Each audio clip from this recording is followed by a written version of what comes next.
El siguiente relato nos llegó al correo. Nos pidió que su historia se contara completa, porque, según sus palabras, muchos opinan desde fuera, sin entender cómo se vive cuando el destino parece estar marcado desde antes de crecer. Según lo que recuerda, en ese pueblo las cosas siempre fueron así. Desde niñas, las mujeres aprendían cuál era su lugar. No había muchas opciones ni preguntas. Apenas hace unos años aprendió a usar un celular, porque en ese entorno no era algo necesario. Los hombres salían a buscar el sustento y las mujeres se quedaban en casa. Ella pensó durante mucho tiempo que eso era lo correcto, porque nunca le mostraron otra posibilidad. Desde muy pequeña, empezó a notar miradas incómodas. Los hombres, incluso mayores, comentaban que era muy bonita. Algunos preguntaban directamente por ella. Sus padres la protegieron todo lo que pudieron. Nunca la dejaron sola. Nunca permitieron que nadie se acercara de más. Mientras ellos estuvieron vivos, se sintió segura. Eso terminó de golpe. Por situaciones relacionadas con la violencia que rodea a muchas comunidades olvidadas, a sus padres les arrebataron la vida. No hubo explicaciones claras ni justicia. De un día para otro, quedó sola con su hermanito, que todavía era muy pequeño. En cuestión de semanas, todo se vino abajo. Llegaron a cobrar la renta. No tenían dinero. Perdió la casa, los muebles y la poca estabilidad que conocía. Intentó buscar trabajo. Tocó puertas en tiendas, fondas, negocios pequeños. Al principio parecía que la aceptarían, pero siempre pasaba lo mismo. Alguna mujer intervenía, la miraba de arriba abajo y, al poco rato, le decían que ya no necesitaban ayuda. Con el tiempo entendió que su apariencia jugaba en su contra. Había miedo, celos, desconfianza. En un pueblo tan chico, cualquier rumor se vuelve sentencia. Salir del lugar no era opción. El transporte hacia la ciudad era escaso y demasiado caro. No podía pagar un boleto ni arriesgarse a caminar de noche con un niño pequeño. Las temperaturas eran extremas y los caminos peligrosos. Cada posibilidad terminaba en un callejón sin salida. El hambre empezó a apretar. Primero fue ella quien dejó de comer, luego su hermanito. En la desesperación, comenzó a robar pequeñas cosas en los mercados: pan, fruta, lo mínimo para sobrevivir. Vivía con miedo constante, pero se repetía que era temporal, que pronto algo cambiaría. Hasta que un día robó en una tienda. El dueño la descubrió. No la dejó escapar. La separaron de su hermanito y lo mandaron afuera. Ese fue el momento en que el terror la paralizó. Pensó que le harían daño al niño. La encerraron en un cuarto. Estaban el dueño y 2 empleados. Ella lloraba, suplicaba, explicaba que no tenían dinero, que tenían hambre, que estaba sola. Al principio, creyó que la iban a castigar de la peor forma, pero algo cambió. Mientras ella estaba en el piso, los hombres se miraron entre sí. Se apartaron unos pasos y comenzaron a hablar en voz baja. Sus rostros cambiaron. Ya no era enojo, era otra cosa que ella no supo identificar. Pasaron unos minutos que se sintieron eternos. Luego regresaron hacia ella.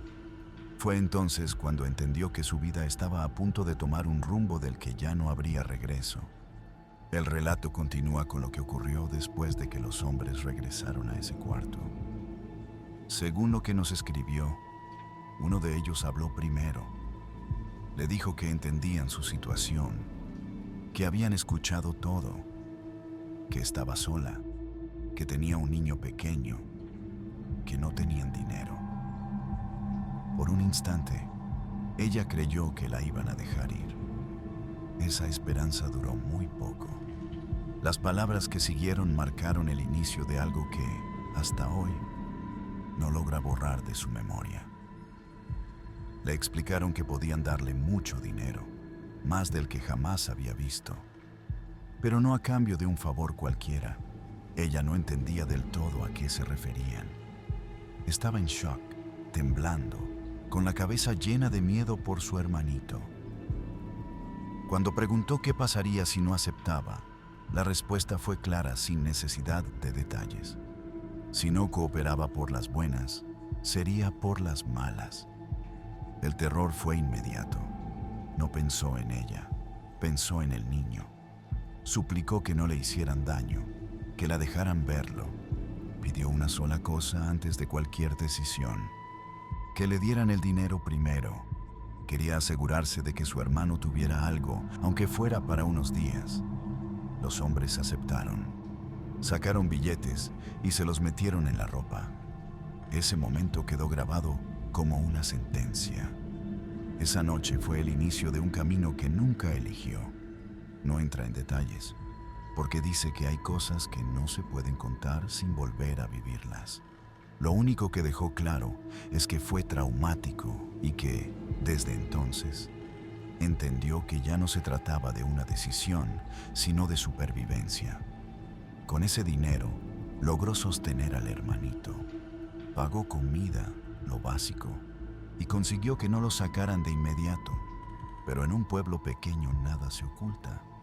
La voz empezó a correr. La señalaron. La miraban distinto. Ya no era solo la chica bonita. Ahora era esa chica.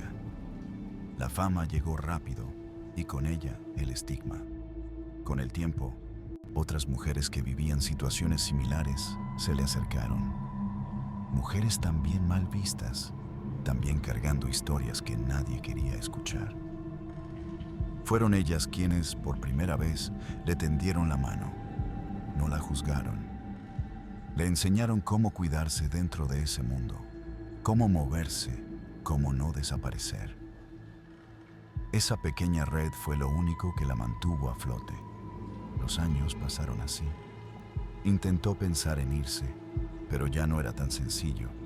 En esa localidad la ubicaban, la señalaban y no la dejaban ir.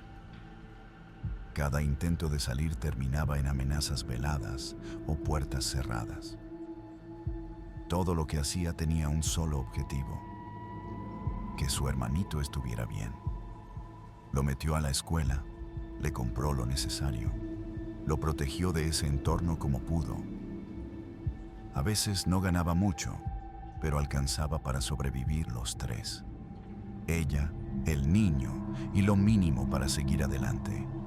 Con el tiempo llegó alguien distinto, un hombre ligado a actividades ilícitas que se fijó en ella.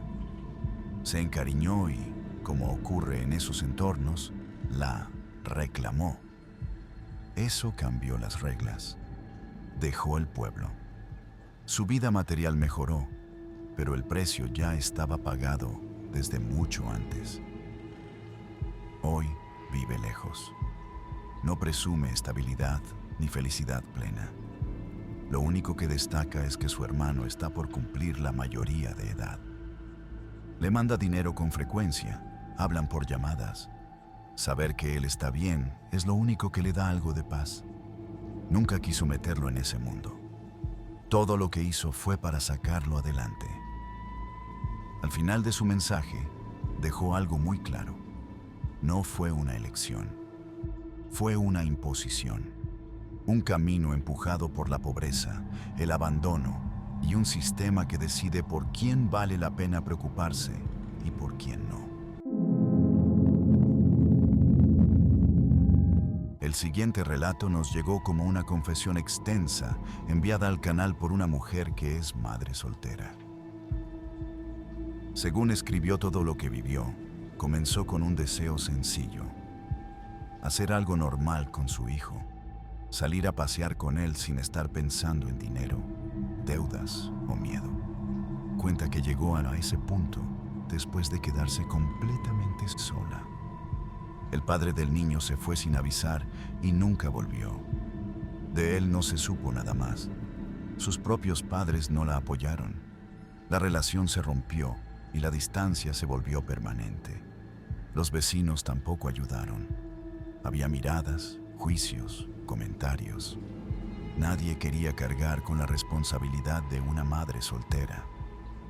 Solo una comadre se acercó de verdad, y fue precisamente ella quien le habló de una opción que, en ese momento, parecía la única salida.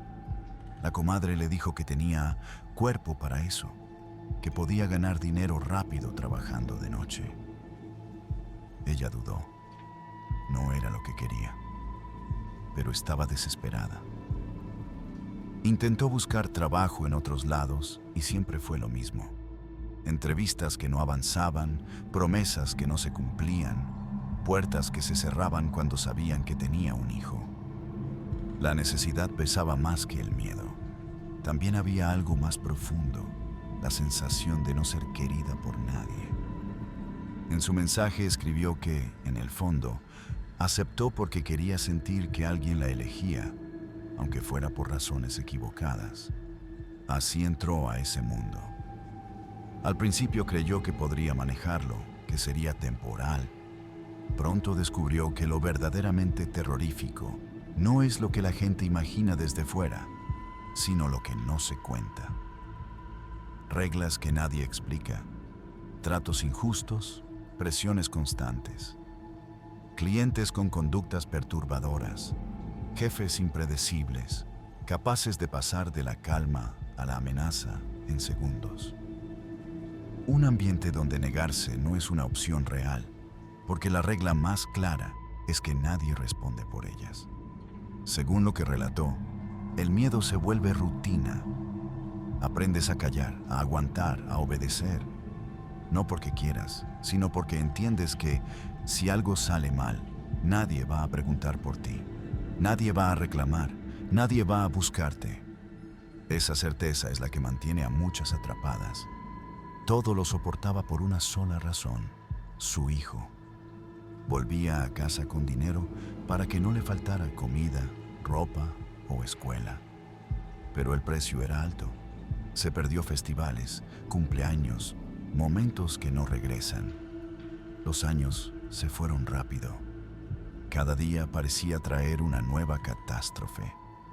Exigencias que no esperaba, situaciones que la rebasaban, compañeras que un día estaban y al siguiente ya no volvían. No se hablaba de ellas, no salían en noticias. Era como si nunca hubieran existido. Con el tiempo entendió por qué. En su mensaje fue clara.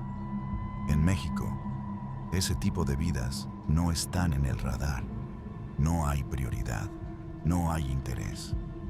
Lo único que importa es que siempre haya disponibilidad. Muchas están ahí no por gusto, sino porque no hay opciones reales. Porque los trabajos que existen no alcanzan para mantener a alguien más. Porque el pasado pesa y el juicio es constante. Aún así, ella seguía. Regresaba cada noche pensando que tal vez sería la última. Pensando que, si algo pasaba, su hijo quedaría solo. Ese pensamiento la acompañó desde el primer día. El relato continúa con lo que ocurrió cuando intentó salir de ese mundo. Según lo que nos escribió, no fue una decisión repentina ni sencilla. Fueron meses de intentos fallidos. Quiso dejarlo, buscó trabajo otra vez, tocó puertas con más urgencia que antes. Pero la respuesta fue siempre la misma: largas, excusas, silencios. El dinero empezó a faltar. El hambre volvió a la casa. Su hijo comenzó ahí a resentirlo, y eso fue lo que más la quebró. Cuenta que hubo semanas en las que apenas comían, que se acostaba pensando si al día siguiente habría algo en la mesa. Volver a trabajar de noche se convirtió en una imposición. No porque quisiera, sino porque no veía otra forma de mantenerlo con vida.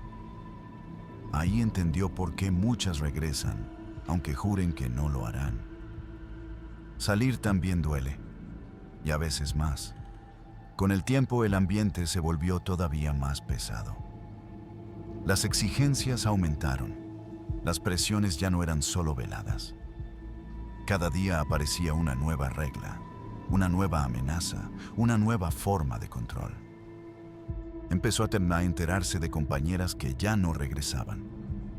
Algunas decían que se habían ido, otras que algo les pasó. Nunca había claridad, nunca había seguimiento. El silencio era total. Ella lo resumió de una forma contundente. Si no eres visible, no importas. Y ese tipo de trabajos no generan empatía ni urgencia. Nadie pregunta, nadie investiga, nadie levanta la voz. Esa certeza la acompañaba todas las noches. La salida llegó de la forma más inesperada. Un día cayó una redada grande. No por ellas, no por las que llevaban años ahí, sino por un caso que sí llamó la atención: el supuesto secuestro de una edecán reconocida. Ese error, como ella lo llama, fue lo que hizo que las autoridades voltearan a ver ese lugar. De no haber sido por eso, está convencida de que nunca habría salido. En medio del caos, logró escapar. No tuvo tiempo de despedirse ni de recuperar todo. Confiscaron cosas, se perdieron ahorros, se rompieron planes. Aún así, estaba viva y fuera. Con el paso de los días, entendió lo cerca que estuvo de no lograrlo. Cree firmemente que, si no se hubiera dado esa redada mediática, hoy seguiría atrapada o ya no estaría en este mundo. Con 2 o 3 amigas que conoció ahí y que también lograron salir, juntaron lo poco que pudieron rescatar. No fue mucho, pero era suyo. Con eso levantaron un pequeño emprendimiento. Empezaron desde abajo, con miedo, sin certezas, pero con una diferencia enorme. Ya no estaba bajo control de nadie. Hoy su vida es distinta, aunque no perfecta. Sigue cargando culpas, recuerdos y preguntas. El miedo no se va del todo, pero su hijo está con ella. Puede llevarlo a pasear. Puede verlo comer sin angustia. Puede estar presente en cosas que antes se perdió. Al final de su mensaje, dejó algo muy claro. No todas las que están ahí lo hacen por gusto. Muchas están obligadas por pobreza, abandono, falta de oportunidades y decisiones que nunca debieron recaer sobre ellas. Juzgar desde fuera es fácil. Vivirlo es otra cosa.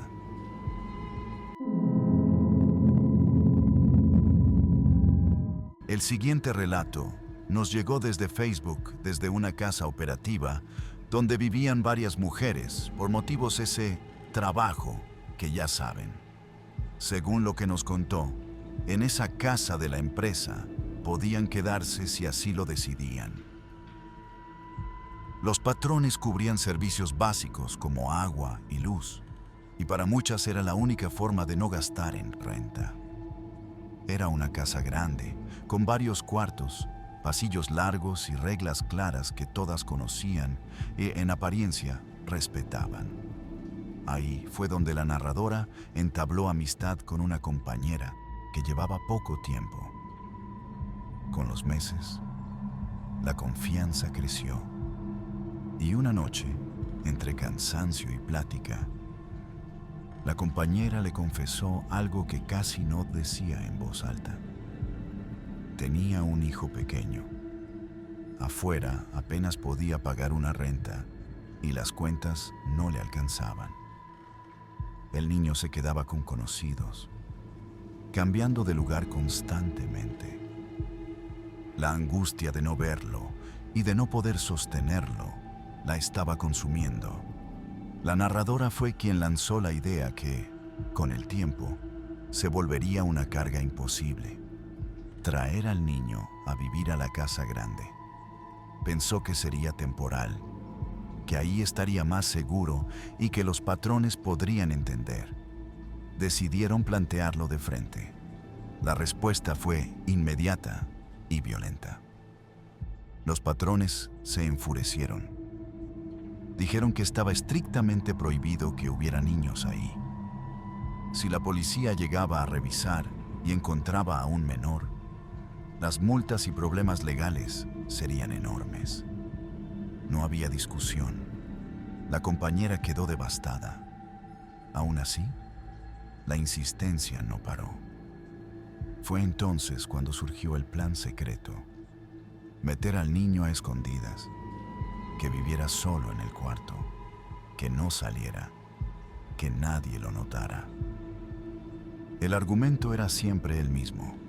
Los patrones casi no iban, había muchas mujeres y, si alguna veía algo raro, avisaría para esconderlo. Hablaron con otras compañeras. La mayoría apoyó, no porque fuera correcto, sino porque entendían el miedo de perder a un hijo. El niño llegó a la casa una tarde. Al principio todo parecía funcionar. Se mantenía dentro del cuarto, jugaba en silencio y las mujeres se turnaban para cuidarlo. El ambiente era tenso, pero nadie imaginó lo que vendría después. Un día, sin aviso, cayó una revisión. Los patrones llegaron de improviso para revisar a las mujeres que serían enviadas a otras localidades. El pánico se apoderó de la casa. En medio del caos, nadie sabía dónde estaba el niño. Algunas dijeron haberlo visto en la planta baja. Alguien corrió a avisar a la mamá y a la narradora. Le gritaron que subiera rápido, que se escondiera donde no lo encontraran. Los patrones revisaron cuartos, pasillos, áreas comunes. El corazón de todas latía con fuerza. Al final, no eligieron a la mamá ni a la narradora para el traslado. Se fueron. El peligro inmediato había pasado. Pero entonces empezó algo peor. Cuando intentaron localizar al niño para asegurarse de que estuviera bien, no apareció. Revisaron el cuarto. Nada. Bajaron, subieron, abrieron closets, baños, rincones. Nada. Las horas pasaron. La noche avanzó. La mamá empezó a llorar, luego a gritar. Nadie sabía qué decirle. Todas buscaban. Tiraron cosas, movieron muebles, revisaron una y otra vez los mismos espacios. La madrugada llegó y el niño seguía sin aparecer. El relato continúa con lo que ocurrió después de esa madrugada interminable.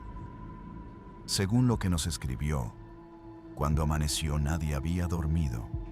El cansancio era evidente, pero la desesperación era más fuerte. Algunas compañeras tuvieron que salir a trabajar como si nada, mientras otras se ofrecieron a cubrir turnos para que la mamá y la narradora pudieran seguir buscando al niño. Revisaron la casa una vez más, con más calma, como si al ordenar las ideas pudiera aparecer. Volvieron a abrir puertas, a mover muebles, a revisar debajo de las camas y detrás de los baños. Nada.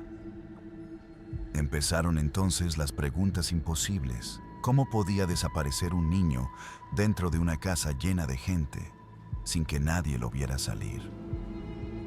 Algunas comenzaron a insinuar cosas que nadie quería decir en voz alta. Que tal vez alguien lo había sacado, que quizá uno de los patrones se lo había llevado. Nadie tenía pruebas, solo miedo. La policía nunca fue opción.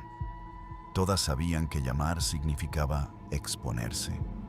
Revisiones, detenciones, multas, cierre del lugar. La casa no podía quedar bajo investigación. Eso las dejó atrapadas, resolviendo solas algo que ya se les había ido de las manos. La mamá estaba fuera de sí, lloraba, gritaba, golpeaba paredes.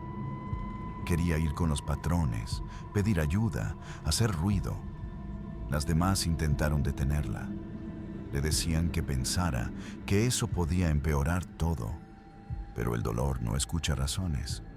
En un descuido, la mamá se escapó y fue directo con ellos. Lo que vino después fue caos. Los patrones regresaron furiosos. Cerraron la casa y empezaron a levantarla por completo.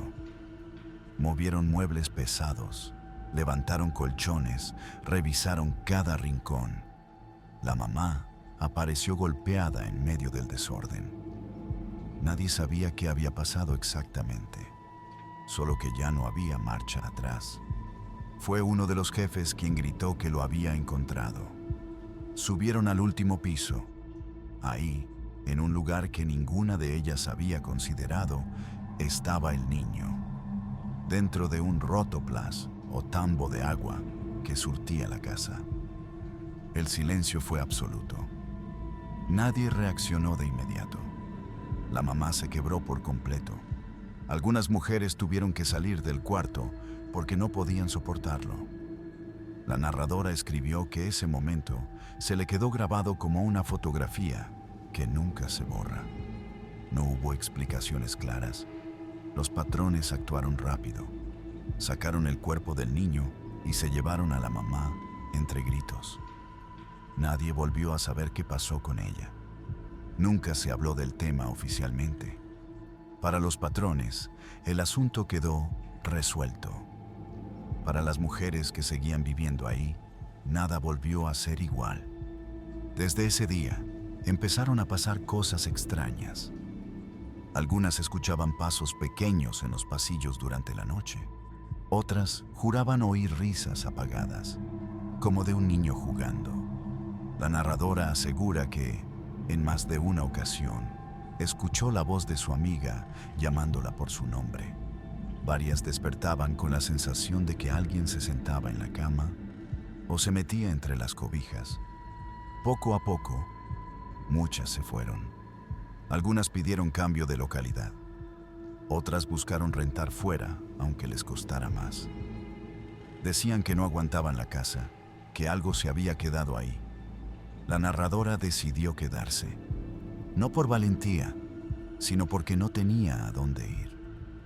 Sigue trabajando en ese lugar, cargando el recuerdo. Cada ruido nocturno, cada sombra, la regresa a esos días.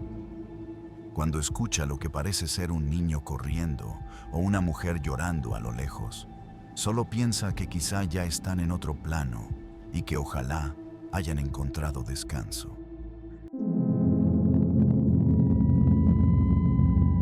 El siguiente relato nos llegó por mensaje directo al canal.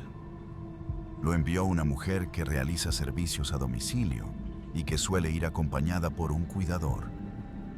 Nos pidió que no cambiáramos la esencia de lo ocurrido, porque asegura que fue la experiencia más perturbadora que ha vivido trabajando de noche. Según lo que recuerda, ese día aceptó un servicio con un cliente nuevo. Desde el primer contacto, notó que no era alguien común. Hablaba con calma, ofrecía un pago alto y pidió algo poco habitual: pasar toda la noche acompañado. Antes de aceptar, se siguieron los protocolos de siempre. El cliente habló directamente con el cuidador y le explicó que quería dormir con ella porque llevaba mucho tiempo solo. El acuerdo fue claro. El cuidador se quedaría afuera toda la noche y, si algo se salía de control, ella tenía un botón de emergencia en el bolso y en el celular.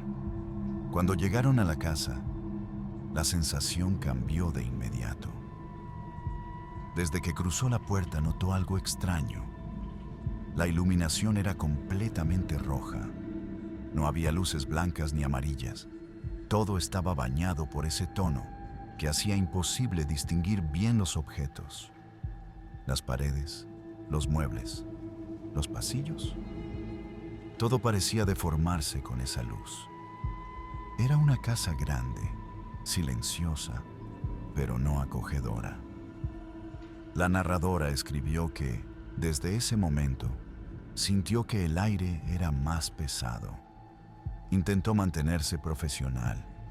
Se repitió que era solo una casa con gustos raros. Sin embargo, conforme avanzaba el tiempo, empezó a costarle respirar. No era ansiedad común. Era una sensación física, como si el pecho se le cerrara.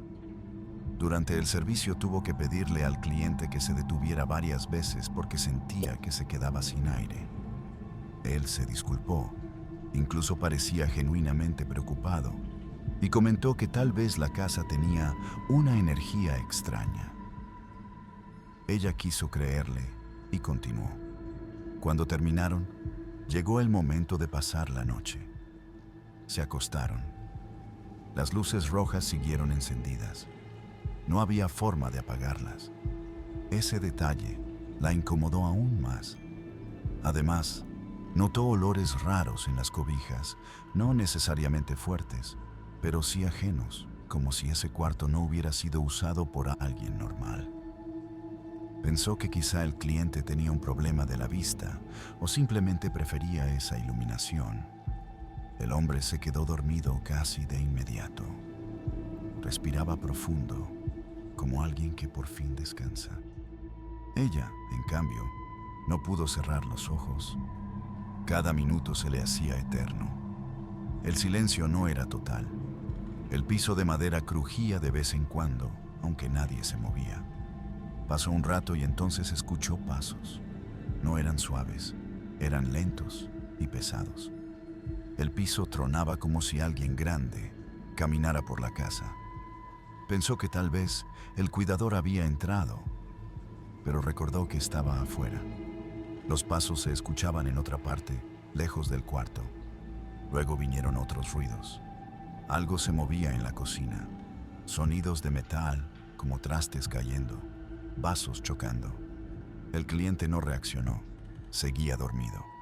Ella se incorporó en la cama, tratando de identificar de dónde venía todo. La curiosidad y el miedo comenzaron a mezclarse. Se levantó despacio. Al abrir la puerta del cuarto no vio nada fuera de lugar. Los pasillos seguían teñidos de rojo. Las sombras se alargaban en las paredes. El ambiente era opresivo. Sacó el celular y encendió la linterna. Caminó unos pasos más. Desde la cocina se escuchaba ahora un sonido distinto, más claro. Algo como si estuviera masticando, devorando algo lentamente. Ella tiene perros y gatos, y ese ruido le resultó demasiado familiar. Pensó que quizá había un animal dentro de la casa. Avanzó con cuidado hacia la cocina, sin saber que estaba a punto de ver algo que no podría olvidar. El relato continúa con lo que ocurrió cuando decidió avanzar hacia la cocina. Según lo que nos escribió, caminó despacio, alumbrando apenas con la linterna del celular. La luz blanca chocaba con el rojo constante del lugar y hacía que las sombras se movieran de formas extrañas. El sonido seguía ahí. Ya no eran solo pasos. Era claramente algo masticando, como si estuviera comiendo directo del suelo. Cada paso le costaba. Sentía el corazón golpeándole en el pecho y una presión extraña en la cabeza. El aire parecía aún más denso. Cuando estuvo a 1 o 2 metros de la entrada de la cocina, la linterna alcanzó a iluminar un poco más. Fue entonces cuando lo vio. No era una persona como tal, pero tampoco un animal. Era una sombra oscura, humanoide, inclinada sobre el piso. Su forma no era definida del todo, como si no terminara de encajar en el espacio. Parecía estar agachada, moviéndose de manera irregular, concentrada en algo que estaba en el suelo. Alrededor se distinguían trastes tirados y un rastro oscuro que contrastaba con el rojo del ambiente. La protagonista quedó en shock. No pudo moverse ni hablar durante unos segundos. Cuando reaccionó, gritó con todas sus fuerzas. El grito despertó al cliente de inmediato. Él se incorporó sobresaltado y la sostuvo para que no se cayera. Le preguntó qué pasaba, qué había visto. Ella, entre palabras cortadas y respiración agitada, le explicó lo que había en la cocina. El hombre parecía confundido, pero no se burló. En ese momento, el cuidador comenzó a tocar la puerta con insistencia, alertado por el grito. El cliente abrió. El cuidador entró rápido y preguntó si todo estaba bien. Ella repitió lo que había visto, señalando hacia la cocina. Los tres caminaron juntos hasta ahí. No había nada. La sombra ya no estaba. El piso estaba aparentemente limpio. Solo quedaban los trastes tirados, como si alguien los hubiera aventado. Las luces rojas seguían encendidas. Intentaron apagarlas, buscar interruptores, pero no respondían. Con los celulares alumbraron cada rincón, debajo de la mesa, detrás de los muebles, los pasillos cercanos. No encontraron a nadie. Tampoco había animales. El silencio regresó de golpe, como si nunca hubiera pasado nada. La protagonista sabía que no había sido un sueño. La sensación en el cuerpo seguía ahí. El miedo no se le iba. Miró al cuidador y sin dudarlo le dijo que no se quedaría. Renunció al dinero extra que habían acordado por pasar la noche. Solo quería irse de ese lugar. El cliente aceptó sin discutir. Dijo que lamentaba lo ocurrido y que entendía su decisión. Arreglaron lo necesario y salieron de la casa. Cuando cruzó la puerta, sintió como si algo pesado se quedara atrás, pero la incomodidad no desapareció del todo. En el trayecto de regreso, apenas habló. El cuidador tampoco. Ambos sabían que algo no había estado bien, aunque no podían explicarlo. Ella revisó su celular varias veces, como si necesitara comprobar que todo era real. Desde ese día, nos escribió. No volvió a aceptar servicios donde tuviera que quedarse a dormir. Tampoco volvió a responder mensajes de ese cliente. Dice que puede olvidar muchas cosas del trabajo, pero no la forma de esa sombra ni el sonido de algo masticando en la oscuridad.